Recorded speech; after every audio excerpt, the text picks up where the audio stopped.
Assalamualaikum warahmatullahi wabarakatuh. Salam sejahtera bagi kita semua. Pada kesempatan yang berbahagia kali ini, izinkan kami menyampaikan materi terkait mata kuliah hadis. Pada materi kali ini, kami akan membahas tentang pembagian hadis dari segi kualitasnya. Sebelum memulai presentasi kali ini, izinkan kami kelompok 7 untuk memperkenalkan diri kami masing-masing.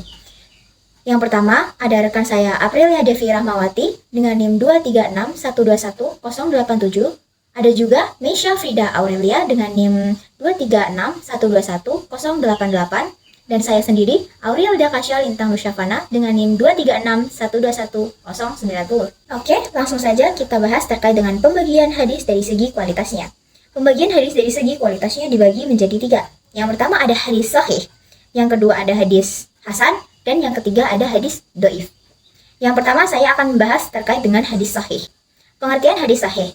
Sahih berasal dari kata soha yang berarti sehat, dan sehat merupakan lawan kata dari sakim yang artinya sakit.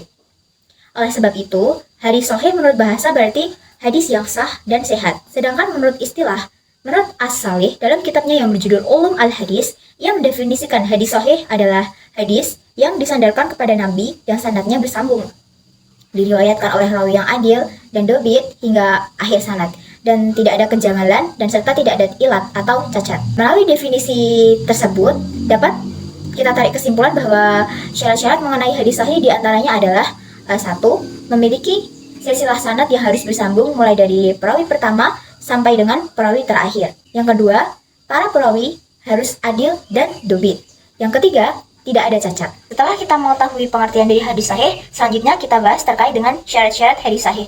Syarat hadis sahih yang pertama adalah diriwayatkan oleh perawi yang adil.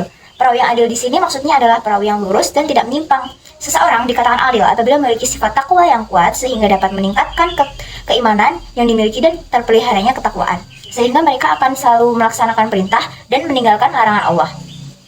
Terpelihara dari dosa, terpelihara pula akhlaknya, termasuk dari hal-hal yang menodai muruah. Mereka juga harus sudah balik dan berakal sehat, serta tidak fasik. Dan yang paling terpenting adalah bersifat adil, jujur, dan dapat dipercaya. Ini berarti mereka tidak terlibat dalam perilaku yang tidak sesuai atau menyimpang dari ajaran agama Islam, seperti kebohongan, penipuan, dan yang lain-lain lagi. Yang kedua, diriwayatkan oleh perawi yang dobitnya sempurna.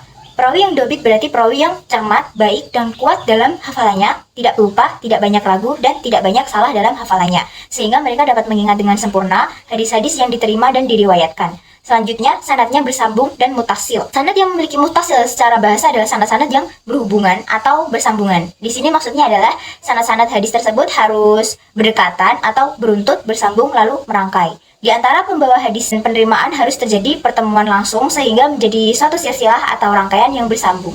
Dengan kata lain, rantai perawi harus memiliki suatu keterhubungan yang jelas dan tidak terputus antara perawi yang terakhir dengan Nabi Muhammad SAW. Dan yang terakhir, tidak ada cacat.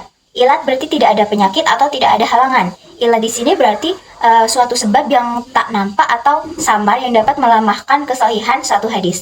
Oleh sebab itu, hadis tidak berilah di sini adalah suatu hadis yang tidak memiliki cacat yang disebabkan oleh adanya hal-hal yang tidak baik yang mengakibatkan adanya keraguan akan kualitasnya.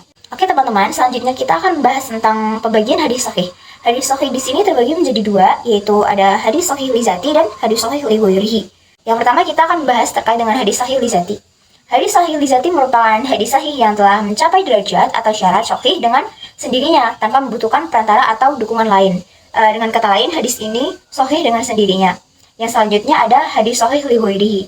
Hadis sahih li ghairihi merupakan hadis yang sahih karena dibantu oleh adanya dukungan atau keterangan lain. Hadis ini awalnya memiliki ketidaksempurnaan pada segi kedobitan perawinya.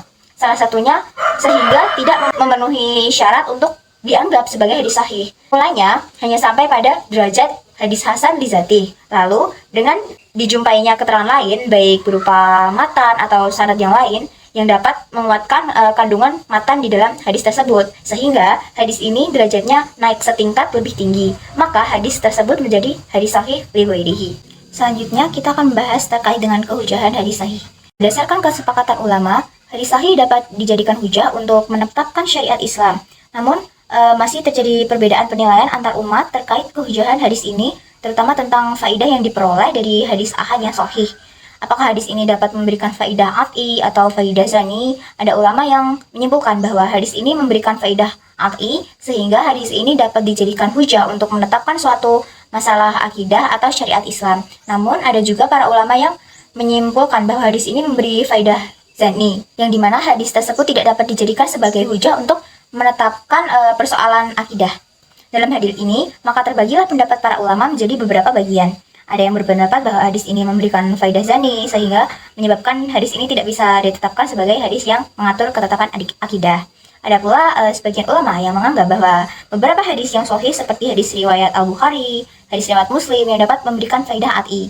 Di sisi lain, ulama seperti Ibn Hazm berpendapat bahwa semua hadis sahih telah memberikan faidah yang qat'i tanpa harus dibeda-bedakan perawinya. Tidak ada alasan yang mengharuskan hadis ini untuk dibedakan berdasarkan siapa yang meriwayatkannya. Semua hadis sahih yang memenuhi syarat kesahihan adalah sama dalam memberikan faidah. Selanjutnya saya akan membacakan contoh terkait hadis sahih.